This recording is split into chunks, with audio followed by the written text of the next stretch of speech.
I think for me, the biggest thing that it gave me was a confidence boost. It was more self-belief and self-trust that when put under pressure, albeit physical pressure, that toughness then went into other aspects of life. I could deal with other things, mental pressures, shall we say, financial, personal, psychological pressures that were coming from whatever angle they may be.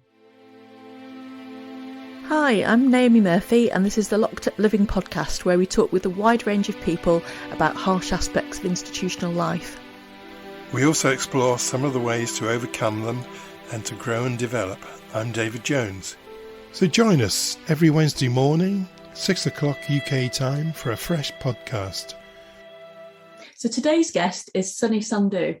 Sunny started out as a mixed martial artist who competed in the UK but incurred a lot of injuries and had to retire from competing before he realised his full potential.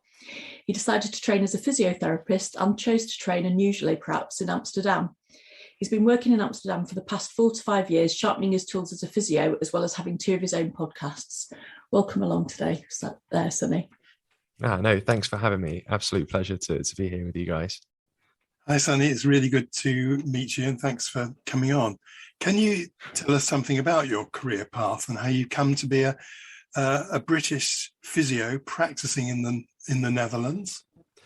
As Naomi's already pointed out in the intro, I had a fair few injuries myself competing in mixed martial arts, and as a result of which saw more than a few physios up until the last one that I was seeing in the UK, who had a fair bit of international experience as well as a physiotherapist, and was the only person who seemed to get down to the nitty gritty of what it was that was the injury and get that sorted and get me back on a steady path going forward.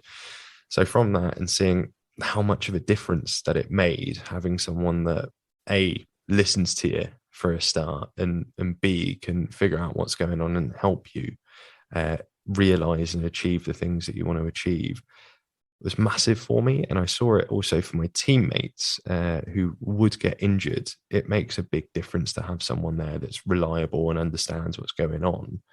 And from that, I wanted to do physiotherapy. However, A-level grades weren't the best, so I did a degree in physiology first as a stepping stone, looking at potentially doing the master's courses in the UK. There's a few 2-year courses where you can study physio. And during my hunt for a place, I again reflected back on the best physio that I'd seen up to that point, who had that international experience. So I thought I'd have a look and see if there was anything abroad, and stumbled across the course that I ended up attending in Amsterdam that gives you the opportunity to not just study physiotherapy and do your placements, but do your placements in whatever setting you want, wherever in the world you want as well. So that was really appealing to me. The ability to go on placement to absorb the information and style and technique that someone uses in a different country was, seemed phenomenal to me as part of your study. Yeah. Have you learned to speak Dutch as well? Yes, inderdaad, indeed. Well, congratulations, because it always seemed to me to sound like a very challenging language. But, it's ridiculous to say that. Even I think even the Dutch folk will agree that it's a difficult language to wrap your head around. And fortunately, in my first few years here, because English is so widely spoken, I was received with open arms, and it became a laugh and a joke with my dodgy Dutch accent and a way of finding new words and making them up as I went along. So it was interesting, to say the least. It's I think, was it Steve, the football manager, who was managing in Holland and developed a very peculiar English accent as a consequence of it, and he was severely mocked. That doesn't surprise me. Yeah. I can see that. I mean, even with myself, my vocabulary became a little bit stunted, or has become a little bit stunted in my time here in the Netherlands, as there's just some things that conversationally that you'd use back home that if you use here, people are completely lost and don't get what you're going on about. And even just some sort of phrases and things get lost in translation. So you find yourself having to completely revamp your vocabulary. But it sounds as though you might be quite good at getting outside your comfort zone, though, Sunny, in taking the risk of relocating to a country where you didn't speak the language. A little bit, but again, I think because they speak English here, it made it a bit more of a softer, easier transition. But I think that's something that you kind of get alongside competing in mixed martial arts, being outside your comfort zone. And it's a big part of who I am, or who I became as an adult with the mixed martial arts, and helping me to explore that element of getting outside of myself, so to speak. Thank you. So getting back on track about the physio business, because it's always seemed to me that physios take on or get referred some of the most intractable problems. I mean, for myself, it was to do with the back, as I guess it might be with many people. Do you think that's true? And is that one of the things that attracted you to being physio? In the sense that you're taking on really challenging problems that often other areas of the medical field don't seem to be able to deal with. It's interesting that you say that, as I think to an extent, physiotherapy is undervalued on the whole. I think that's changing now as we enter more of a biopsychosocial model that's being adapted also within the NHS. But I think that's definitely one of the things of it becomes a puzzle to figure out why and what has happened for an individual for them to get to where they are. So, for example, back pain. We tend to see a lot of back pain as self-resolving. And then when it's chronic low back pain, there is a massive element of the mindset that's been produced around the back. So you have not just a potential physical problem, but you also have the problem of someone's reasoning about that. So you use different techniques, be that Socratic questioning or something else, to try to dig deep and figure out why they've gotten to where they are and where your place is in helping them to solve that. So there is a little bit of Sherlock Holmes about it sometimes, some patients. And yeah, I'd say that's definitely been an attractive part of keeping me in the field as well, as no 2 days are the same. Thanks. That's really illuminating. Getting back to mixed martial arts, though, I don't know much about mixed martial arts. They didn't when I was a kid do it at school. I don't know if they do much of it at school these days compared to football and rugby and things like that. How did you get interested in it? So this is something that if my coach hears, he'll definitely give me a clip round the back of the head the next time I see him. I actually got into it as a result of a movie. I saw it in a movie and I thought, yeah, I could do that. So at the time, I was doing some cross-country running for the county and whatnot in school. And I picked up another injury at that point in time. And I was told by the physio that I was seeing, oh yeah, you're never going to be able to run again. Like, yeah, that's it. Like competitive running, not going to be able to do it. And as a 15-year-old, you're like, that's a bit rubbish, but it is what it is. And I'd seen mixed martial arts being done in a movie and figured I'd take a stab at that. I've got good cardio, so let's see if that will help me being punched in the face at all. Mixed martial arts itself is a combination of different combat sports and different martial arts. So be that boxing, kickboxing, taekwondo, Muay Thai, wrestling, combat submission wrestling, Brazilian jiu-jitsu, which has had a massive surge probably in the last decade. I think the last statistics I saw probably around 2019 or so, where that mixed martial arts was the fastest growing sport in the world. Now, sounds fantastic. In actuality, that statistics probably a bit of a red herring in that how many other new sports are there. So it's quite easy to be the fastest growing new sport when there's not a lot of other new ones coming about.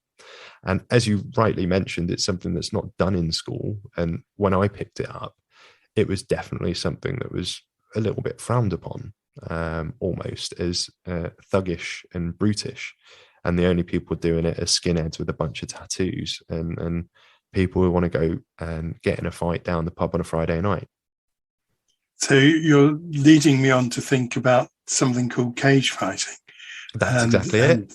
And is it the same thing? Because if I ever see that on television, I switch over fairly quickly. It's not the sort of thing I want to be associated with, even in my own front room. Yes, some people refer to it as human cockfighting, but I like to think of it more of the gladiator of today, in essence. It looks from the outside to be very no holds barred, but there's a lot that goes into it. There's a lot of discipline, a lot of technique, and a lot of awareness. I don't know if you're a fan of boxing or have ever watched boxing at all. Well, what I do like about boxing is the famous Mike Tyson comment, everyone's got a plan until they get punched in the mouth. Yeah. So if I make a comparison to boxing to me is like checkers, where MMA is like chess. Both very good games, but there is so much depth to mixed martial arts, and there's so much to explore. Every movement that you make with your body, just like moving a pawn or a knight or a rook on the board in a game of chess, is going to be assessed, valued, and potentially countered by your opponent, all in the space of a few seconds. So you get some seriously intelligent people coming in and about into mixed martial arts. You've got people with doctorate degrees, people with master's degrees. So it does have a reputation of being a bit garish, a bit brutish. But if you're to ever pop down to a mixed martial arts gym, they tend to be quite friendly folk and very inviting people. And it's, what you see on the telly is mostly for show, especially with the loudmouth behavior. Whereas whenever you get them in the gym, 9 times out of 10, they're going to be sound. I was going to say, a bit like Saturday afternoon wrestling used to be in the old days. Yes, exactly that. And actually, the more outspoken behavior that's become part and parcel of mixed martial arts in the last few years has been as a result of some of those fighters taking their cues from the wrestling that used to be on TV, the old WWF, WWE. And it's just because that's the kind of thing that sells, unfortunately. And at the end of the day, it's a buyer's market. And if you don't put butts in the seats, it's going to affect everyone's bottom line. I was thinking it sounded like a sport that required quite a lot of mindfulness and being in the moment in order to not get triggered into just, I suppose your fight-flight system being triggered. Yeah, I absolutely agree. There are some mixed martial artists and fighters who are a complete blackout when they get into the cage, and then when they get back out, it's okay. But for the most part, everything that you do, you have to be hyper aware. And it's one of the things my coach used to say to me before going out was, if you're nervous, that's good. Those nerves will keep you on your toes. They'll keep you alert. They'll keep you aware of what's going on. So embrace it. Don't try to fight it, because fighting that is only going to keep you in neutral when you're trying to get in gear. I've worked with quite a few people who were bullied at school, Sonny, and often people from Black or Asian communities who described being made by their fathers to take up a martial art in order to be better able to defend themselves. Do you think that's quite representative of who's attracted to martial arts? Yes and a no. I think people from ethnic backgrounds may be attracted to it as a result of bullying, but I think that goes on the whole, regardless of your background. When bullying is involved, one of the big ways that people see the way out of it is, hey, if you learn martial arts, be it boxing, kickboxing, whatever, taekwondo, you name it. It's going to fill you, one, with a little bit more confidence, and two, at least if you find yourself in a tricky situation, you'll be more capable to deal with it. And to some extent, I think that drives people to the gym. But once they get into it, that's no longer the driving reason for going. They're going because of a passion that develops. And there will be people that start for that reason, but people who go for the wrong reasons don't normally last. It's once you find a good reason to be there, because at the end of the day, it takes a lot out of you. It's a hard slog, whatever discipline we're talking about, it's a hard slog, just like learning the guitar or the violin or the piano. It's a skill, and it's a perishable skill as well. So if you're going to do it, you have to get stuck in and get involved. Do you think people are aware of how disciplined it is before they start, and are there other reasons why people are attracted to the sport? Absolutely not. not everybody. So for a period of time, I was also teaching in the UK. If and when the coach wasn't able to get down, I'd take the classes. So we'd also get some lads that were probably no younger than myself when I was about 18, 19, maybe get some 6. And you'd see the mid-teens, they would come with the idea that they're going to learn how to knock someone out in the space of 30 seconds, or deal with the big bad at their school. And they didn't appreciate the fact that you have to go through a lot of warm-up, of conditioning, of learning how to behave, essentially, because you can't just be a loudmouth in the room, and you can't just bully and push your way about. And even the bullies that would come would slowly be put back into their place, so to speak. Something that's sometimes referred to as a gym enforcer. Sometimes you might get someone from a different discipline or from another gym that happens to turn up to your place, and they think that they can take the mick a little bit and push everyone around. And sometimes there has to be someone that puts them back in their place, and they're not going to leave them battered, bloodied and bruised, because thankfully in mixed martial arts, there's a number of ways to subdue someone. And it is something that happens, and you tend to see, again, the people that have the wrong ideas don't tend to last. It's the people that are willing to put the time in, the graft in, treat the other people with respect, because if you don't, you're going to feel it and you're going to hear about it, and then you're not going to enjoy coming anymore. Do martial arts contribute anything towards well-being beyond helping develop a sense that you can protect yourself? Absolutely. And I think this is something that I say to the people that I teach to today as well, like that it definitely gives you the ability to protect yourself. However, that confidence in knowing that you can do that is pretty powerful on its own. And the biggest thing that my coach ever instilled into me was, listen, if someone's trying to come for your wallet or your phone, just give them it, lob it on the floor, turn tail and run. There's no point in you getting stabbed or worse for a mobile phone or a wallet. What's your life worth?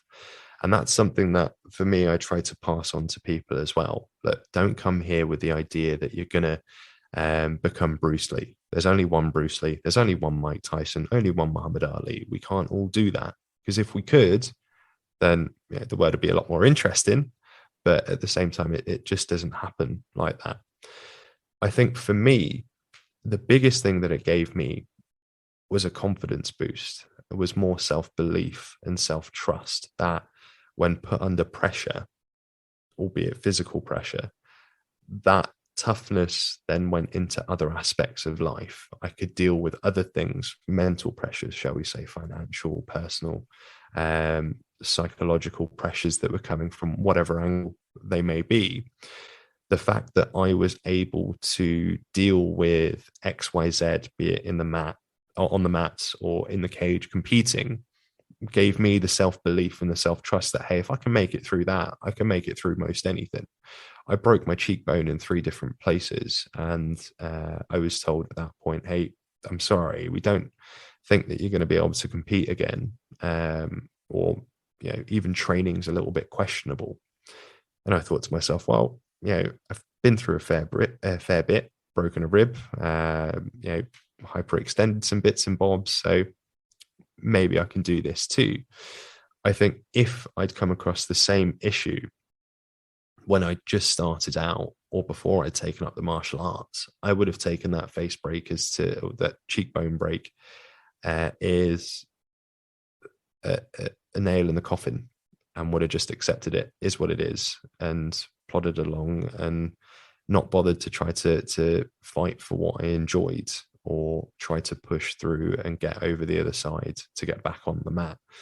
And the reason I say that is, for a brief period of time before I moved over to the Netherlands, I did a stint in recruitment to try to save up some funds to pay for my study. And in one of the interviews, the interviewer said, yeah, you're really nice, you're really friendly, you tick all the boxes, you've answered the questions all the right way, but I worry whether or not you're going to be able to put up with any adversity that might come your way. So I stood up and I asked him to just run his face down the side of my cheek and feel the dent from that break. I said, listen, you're talking to someone that's done X, Y, Z and managed to come out the other side with something that potentially could have lifelong consequences, kind of thing. And the only thing I think that got me through that was the knowledge of where I'd been before and where I can go going forward with that in my back pocket, knowing that I've done a fair bit more than the average person.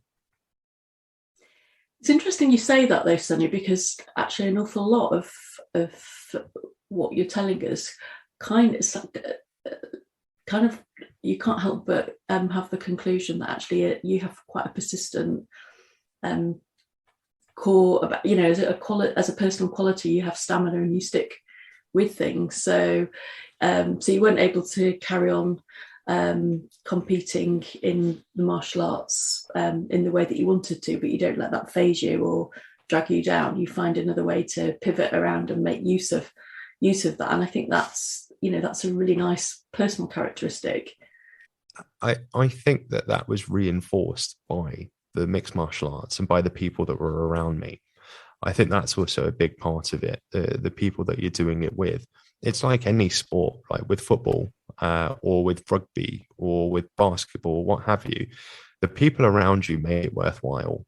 Even in your individual sports, if you think of athletics, when those people are training, they're training with somebody. Although when you compete in mixed martial arts, it's just you and your opponent standing inside the cage. Actually, outside, you've got your corner men. You've got people that have been with you for blood, sweat, and tears. They've helped you lose weight. They've helped you get to the dance, and they've reinforced the person that you are. They've helped add every brick to your being at that point to reinforce you. And character defining traits have been reinforced by the mixed martial arts background. Absolutely. Thanks. We already referred to the sense of mindfulness that might be instilled through practicing martial arts, that need to kind of be in the moment. Do you think that practicing mixed martial arts might be an easier way for some people to learn how to be more mindful and create that sense of clarity? Yeah. People struggle, don't they, to just be still. And we did a recent podcast with Ariel Garton of Muse, and I think a lot of people struggle with the idea of just allowing themselves to just be, don't they? And wondering whether, for some people, maybe physical exercise is a way to attain that. I think absolutely physical exercise is a fantastic way for people to get that. If you speak to distance runners, there's a fairly big cohort on distance runners that also don't use any music, because that gives them that time to just be with themselves and their thoughts. Although they're moving, they're still being mindful in that occasion. And I think mixed martial arts absolutely has that. And I think the jiu-jitsu aspect gives people a good grasp of that. So Brazilian jiu-jitsu is something that, if you were to put up a cork board with faces of people from Hollywood and you throw some darts at it, I guarantee it, at least with a lot of the fellas that are there, a whole bunch of them are doing Brazilian jiu-jitsu, because it lets them step out of that element and lets them do something completely different where they're not the celebrity, they're on the mat and they're able to just be in the moment. And it's the same thing with Joe Bloggs down the road. When they're on the mats, they're not Dave, who works in an office 5 days a week and sits behind the desk, or Sally doing the same thing, whatever have you. They're on the mat with people who have a similar goal to them to better themselves, and they have to focus on the task at hand. Because if you're not focusing on the task at hand and being present, then someone's going to take you back and make you tap out. And in order to fully grasp the concepts that you're having, sometimes it even helps just to close your eyes to feel what you're doing and where you're going. And that's a big thing that I know a few of my teammates have spoken about before as well, just pausing and not going hell for leather. You sit back, absorb the situation that you're in, and then just work out step by step how you're going to move through it. So not only does it give you that mindfulness at that point in time, but you also start developing the ability to take that deep breath, take that step back for moments outside of the mat, outside of the gym as well. And what proportion of female, you referred to Sally, so are there many women that do mixed martial arts? I'd say that's definitely a growing number. I wouldn't be able to give you any definites, but if you look at the biggest show in the world, or the two biggest shows, they have a fairly big cohort of female fighters as well, and they're also topping the bill, where you do have female boxers. Female boxing, I don't think, is anywhere near as big as female mixed martial arts. A few years ago, you were hearing everything about Ronda Rousey. She's even been in a movie with Dwayne Johnson, The Rock. And that's come off of the back of her celebrity from the mixed martial arts world, from the MMA world, the MMA community. It's definitely growing. And I think it's because mixed martial arts is slowly losing its identity of being a garish, brutish sport, that more and more people are realizing, oh, actually, the people on the mats are, fairly nice folk for the most part. You get psychos everywhere, I think, but yeah.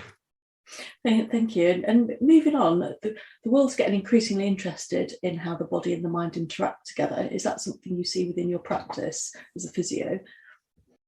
Absolutely. And I think it's also something that the patient has to be willing to explore as well.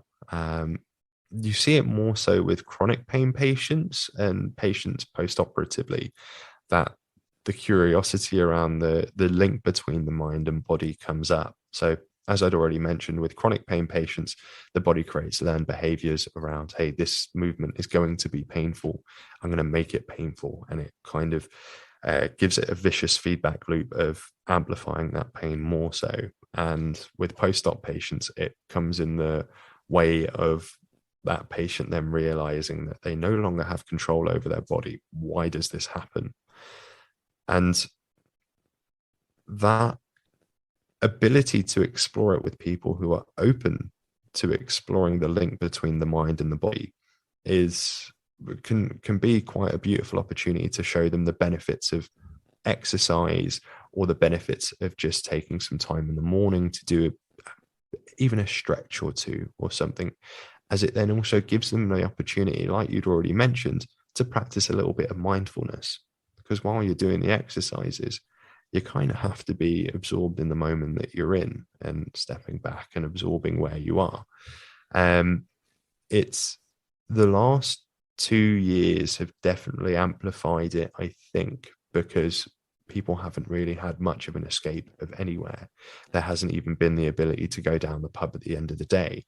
And if you're locked within your four walls, any escape from that is a beautiful escape.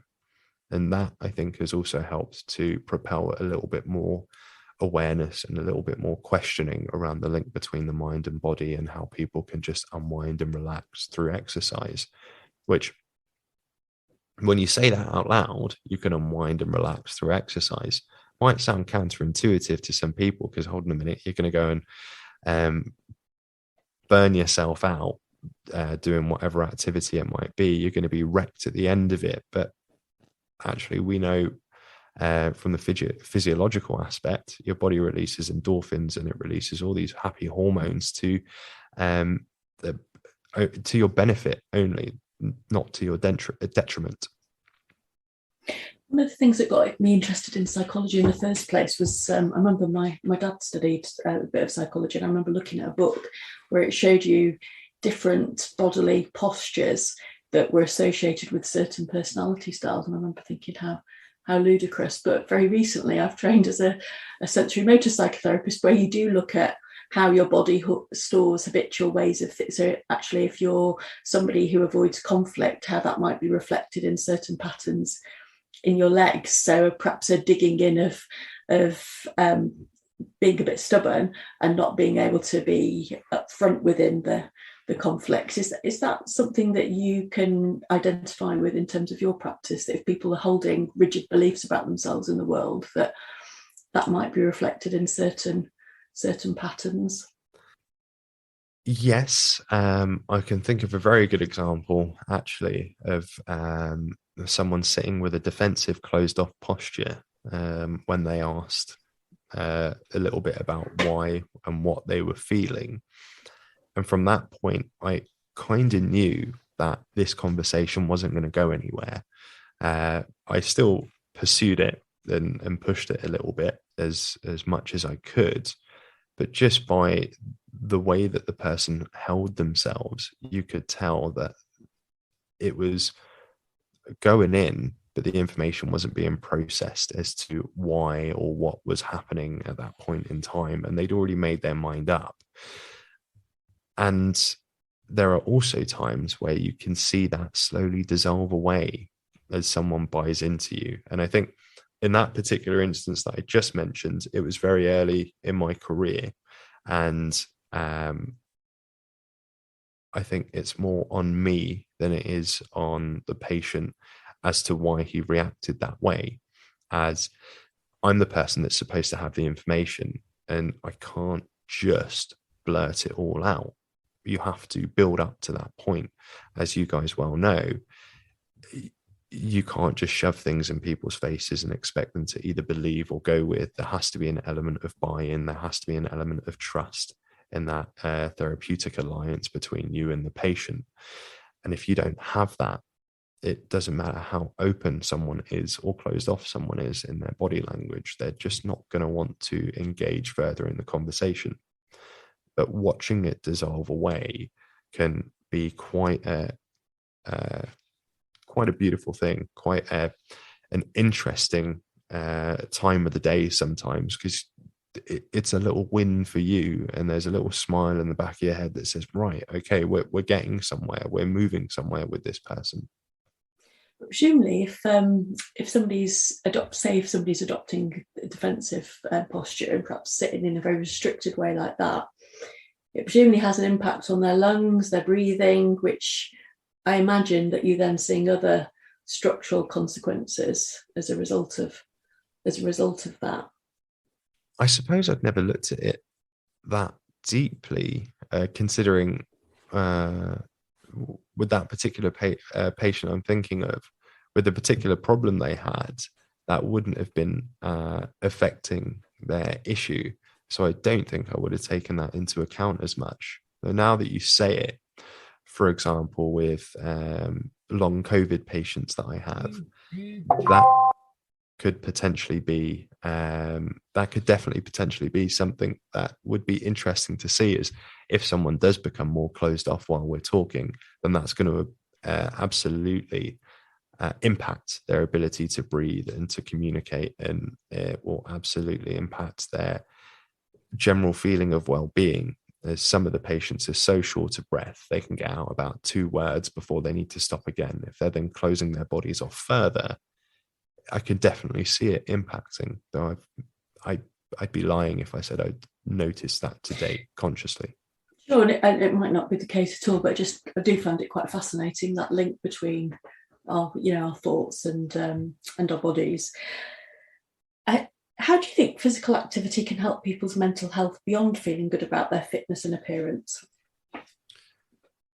So this is something that, again, I think the last 2 years have exacerbated a little bit in just how valuable the last 2-3 years, in just how valuable movement can be for people, and just how valuable exercise can be.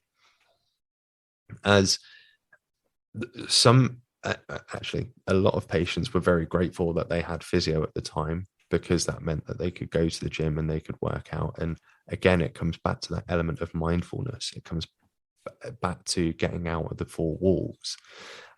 It gives you an escape, and it gives you an ability to decompress, and for some people, a chance to process the events of the day or the events of the week.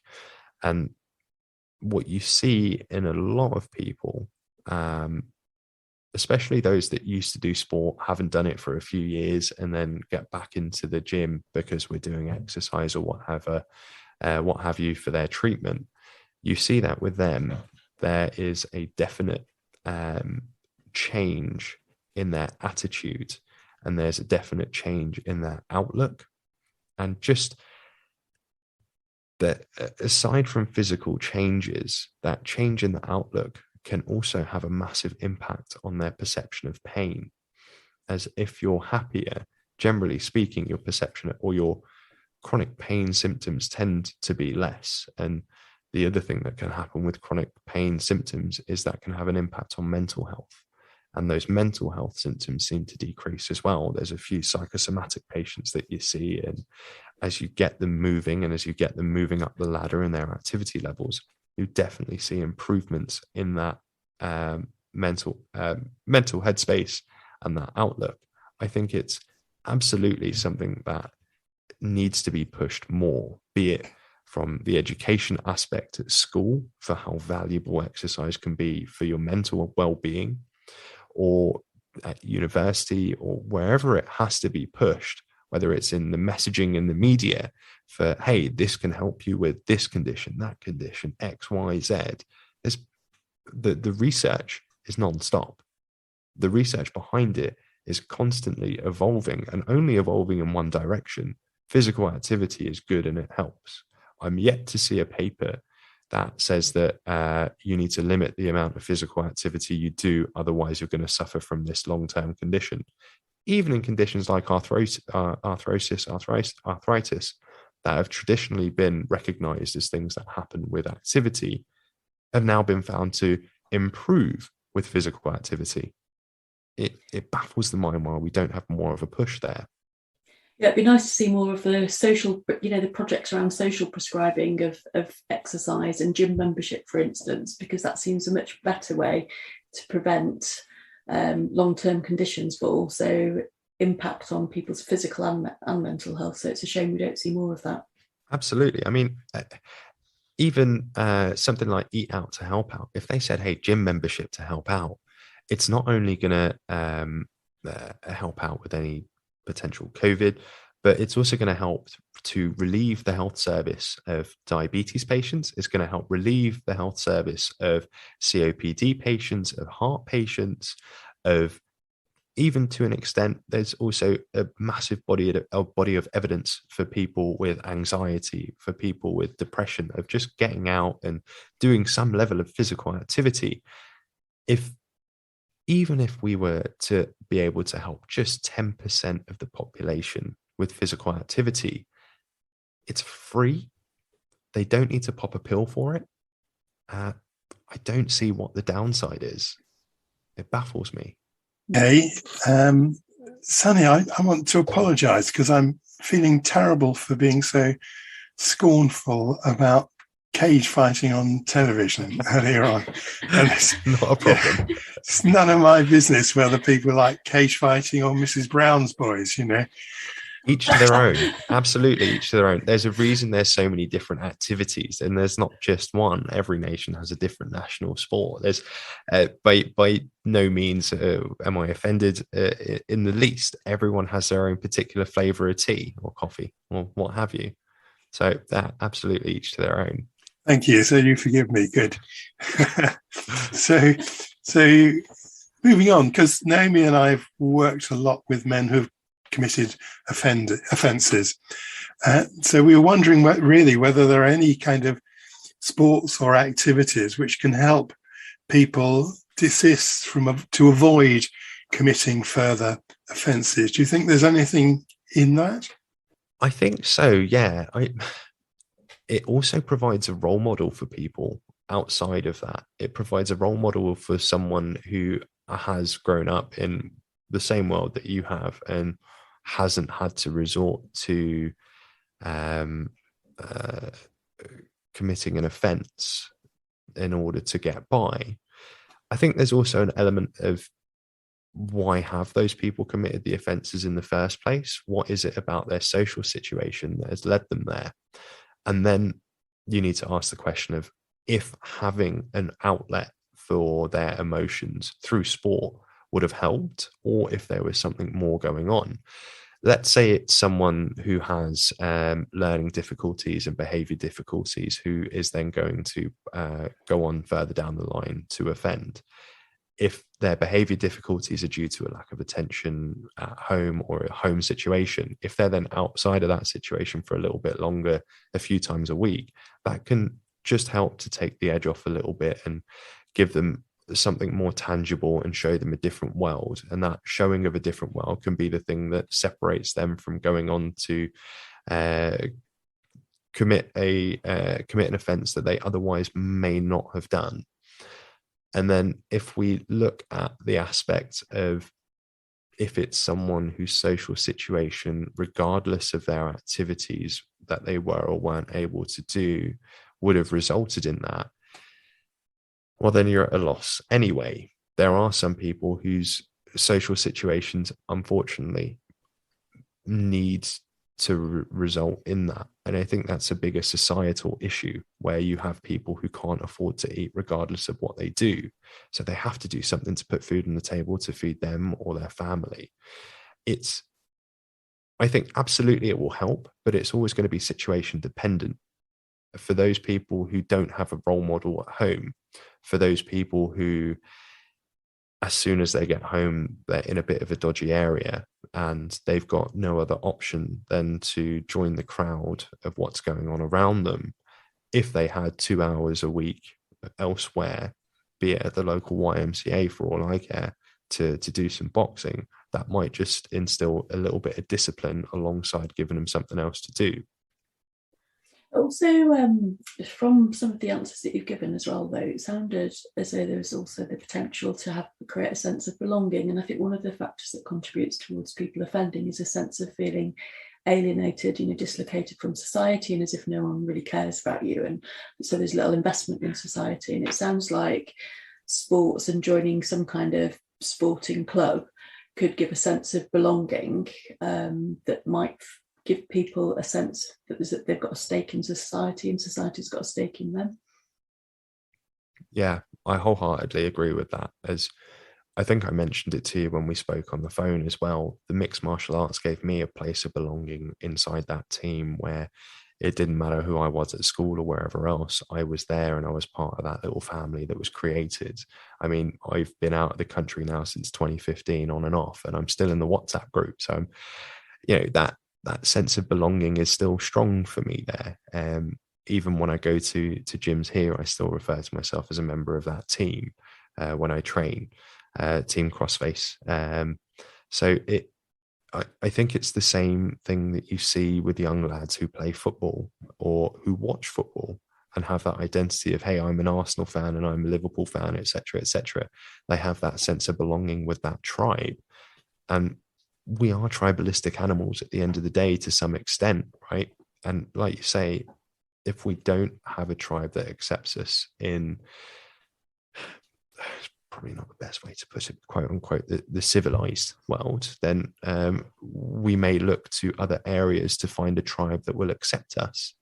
So if sport could be that tribe that accepts you, that might prevent you from going over to a tribe that is less scruples, shall we say. Yeah, you used the phrase in your answer earlier, showing people another world.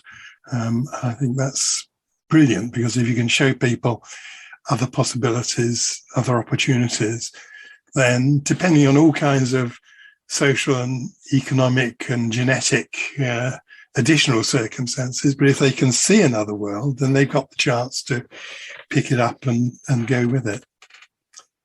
So what you've been saying also reminds me of a bit of when I worked at Millfields, a hospital in East London.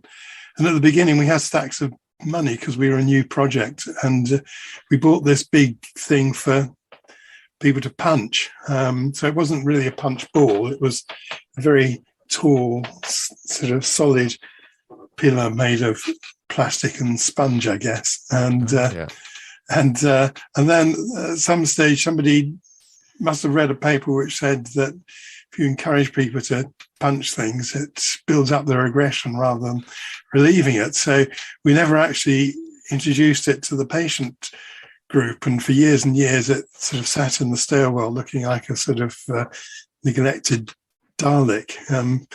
I wonder what you think about that. Do you think that's accurate? So no. I think to an extent there are going to be people that may have these tendencies towards violence. You mentioned also earlier in what you just said there about genetics and social and yada yada. There may be some predispositions from their upbringing where they've witnessed violence and it becomes part of their makeup, their character, and it's unfortunate for them. There might be people like that. However, I think from what I've seen, at least, and again, this comes back to what I was saying about being surrounded by the right type of people. So in this instance, the tribe that I was surrounded with were a good bunch of folk who wanted the best for you, kind of thing. Again, my coach always promoted backing away from a situation, regardless of the fact that, oh yeah, you could have him. That doesn't matter. There's no need to be violent. There's absolutely no need to be violent because you've got more to lose potentially. And it's difficult because you do see in some people that once they're given the opportunity to throw one punch, then they're going to take multiple. You give them an inch, they take a mile. But there are going to be other people that will take the opportunities that they get to do it in a constructive way and use that to help build them up as a person as well. I'm just wondering if I could jump in here because I suppose I'm quite curious about who, what that was based on, that formulation. But certainly in sensory motor psychotherapy, one of the focuses of the treatment is about identifying defensive actions that needed to happen that the person was prevented from doing. So for instance, if you were sexually abused as a child and you couldn't push away your attacker because obviously you'd be physically overpowered by them, and actually by mindfully studying tensions that are stored within the body, and then what you do in the process of therapy is you allow that to be released. So in a session that might involve, for instance, the person pushing against your hand because of that wish to push away. And what can happen is the person who's releasing that wish to push away by pushing against your hands or pushing against a pillow can end up kind of like shaking as the adrenaline is discharged, that has been a consequence of this pent up feeling of fear and anger of wanting to push away the attacker. And I can see that in some cases actually being able to punch a huge, something that's safe to carry out your aggression on actually might be a way of releasing all of that stuff that's built up where you've been physically overwhelmed and violated and not been able to protect yourself. And here's an opportunity to actually, if you're mindfully studying it and noticing what's happening, that actually maybe that could be really helpful. Well, I was just going to move on and ask you more about yourself, because you're a podcaster in your own right, aren't you? You do 2 podcasts, in fact. So can you tell us a bit about the physiotherapy podcast? Yes. So that podcast is the Physio Tutors podcast. And it's a podcast that goes around the world of physiotherapy, and looking at different rehab strategies, looking at different issues that you might face in clinic. And it's with sort of experts in the field, researchers, in order to gauge for them what is best practice and how we can implement that. So it's for both budding clinicians, physiotherapists, and also people who have been in the field for many years to essentially hear somebody else's take on a particular condition or a particular approach to physiotherapy. And I think one of the main things for that is speaking to people who are active in the field, also in research, to make sure that the things that are being espoused, the evidence-based practice model, within that model, for people to then learn more and develop more. It's from a company that has started as an online sort of YouTube channel for manual handling techniques, and has slowly grown to an online education platform. And the podcast is just another branch of that ability to provide education to young physiotherapists and students. And you've also started a second one more recently, haven't you, called Open Forum? What are you trying to do with this podcast? Yeah, the Open Forum podcast is one that may come off a little bit controversial, but the idea behind that is to provide a platform to hold conversations about things that otherwise might not be appropriate dinner table talk, shall we speak, because of the media at present isn't allowing you to do so. Social media might be throwing you off if you tackle these subjects, these taboo things, or even if they are acknowledging it, there's no credence given to the alternative viewpoint. So it's a podcast where I'm speaking to people who, again, borrowing from that concept of physio tutors with the evidence base, speaking to people who are experts in the field or who have been in the field at large, and talking to them about their experiences of what they've seen, what the research around that is, and what ways we could have approached it if we're looking at a taboo subject such as the COVID situation, where I was speaking to a CCU nurse from Canada, for example, who mentioned that due to the mandates, the staff loss became so drastic that they were then pulling in members from the kitchen staff to help out on the ward floors in order to do the nursing role. Then there comes the ethical question of, one, is that ethically right in the first place to have kitchen staff carrying out the nurse's duties? And two, from the medical perspective, how can that be justified in any sane world?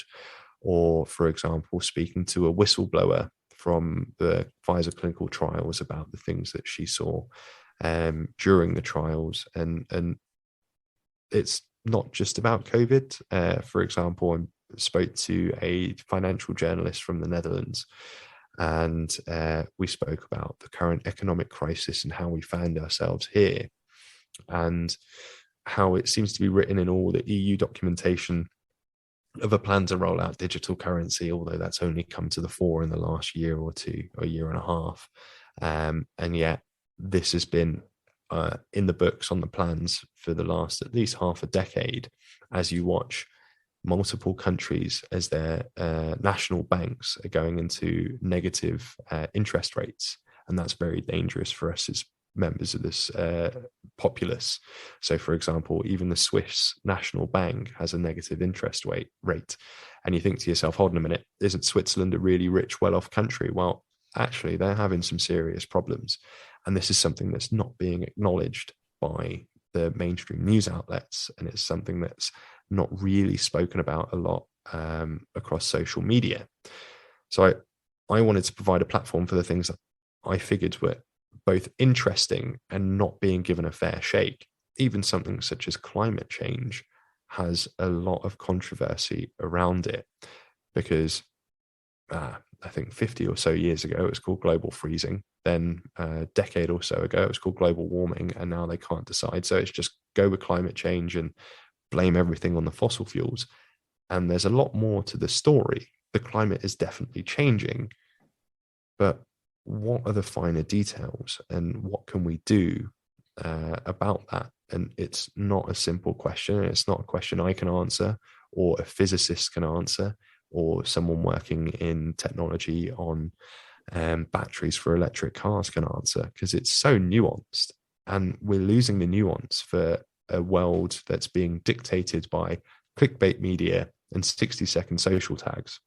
And again, we need to practice some mindfulness of what's going on around us, and see a little bit more of what's happening and why it's happening. And everything that we speak about on the podcast, I provide links for as well, because that was one of the things I was finding myself short of when I was having conversations with people who were somewhat aware of things that were going on. When they'd ask for proof or evidence, I'd have none of it to hand.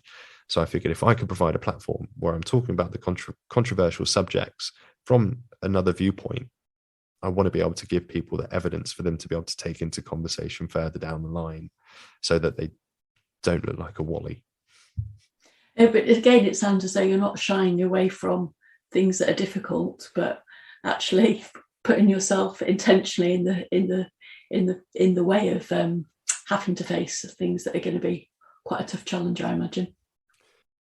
It's something that I've also done in the workplace as well, of being the person that's happy to put my neck on the line, so to speak, in order to talk to management and in order to speak to the higher ups or other colleagues about things that are otherwise difficult. And I think it's a good way to put it, not shying away from the difficult talks or the difficult subjects, but you do also need the audience that's willing to at least entertain the idea. I forget which philosopher it was and the quote entirely, so I'm heavily paraphrasing here, but it takes a smart man to absorb and take on an opposite opinion or another idea, but it takes a really intelligent man to be able to take that on, but not make that a part of their own belief system or what have you. I'm totally butchering that. But you do need to, regardless of whether or not you agree with an opinion, be able to at least take it on and analyze it and make your own decision from all the information available, and not just one side of the party line, which unfortunately is a lot of what we saw the last 2 years and is slowly unraveling. And again, no one says boo at the fact that things are slowly coming undone. Thank you, Sandhu. So finally, we always ask people about how they look after themselves and keep themselves nourished and healthy. I imagine exercise plays a large role for you, but I wondered if there are any other strategies you use to keep yourself feeling psychologically healthy. I definitely say exercise plays a massive part of it, but at the same time, I am also someone who I mentioned that I'm still part of that WhatsApp group with the guys from back home from Team Crossface. I'm also someone that really values good friends. So I have WhatsApp chats with everyone back home, and a couple group chats. And I think that's another way that I've been able to keep myself sane, of just keeping that contact with the people that I grew up with and having these open conversations, and finding myself in a position where there's no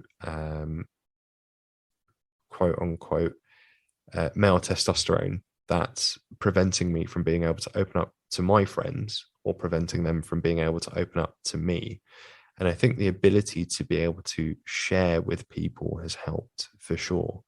And I'd be remiss if I don't mention the fact that my wife has been brilliant the last few years, putting up with me, and also providing a good outlet and soundboard to both bounce ideas off of, and also point out some of the errors in my thinking in a constructive way.